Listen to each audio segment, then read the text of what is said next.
So we never doubted that the victory would happen.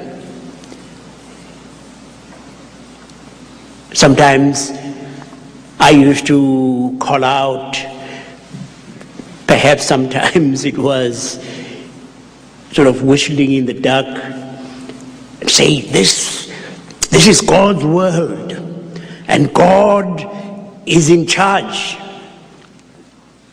But there were frequently moments when you wish you could whisper quietly in God's ear, God, we know you are in charge. Why don't you make it slightly more obvious? Yes, we won a spectacular victory, but you know what? It is a victory that would not have happened without the remarkable support that we received from the international community. I recall how on a number of occasions I would visit these parts, and especially going to college and university campuses. And I'd come maybe April, May, when students ought to have been worrying about exams and grades and degrees. And it was fantastic that there were many of them doing nothing of the sort.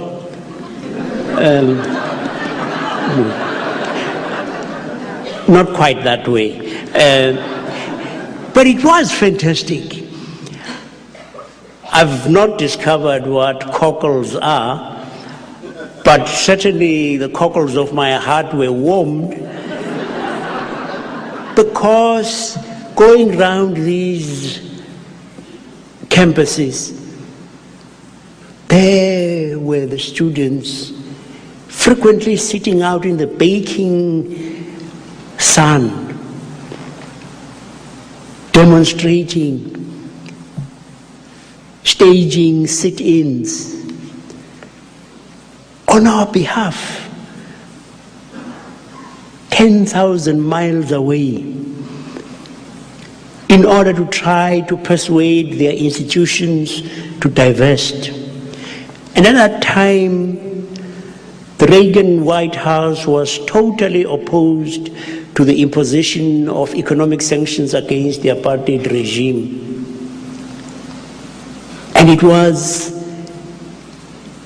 the activity of students, not exclusively, but very, very largely, that kind of demonstration by students that in fact changed the moral climate in this country, so that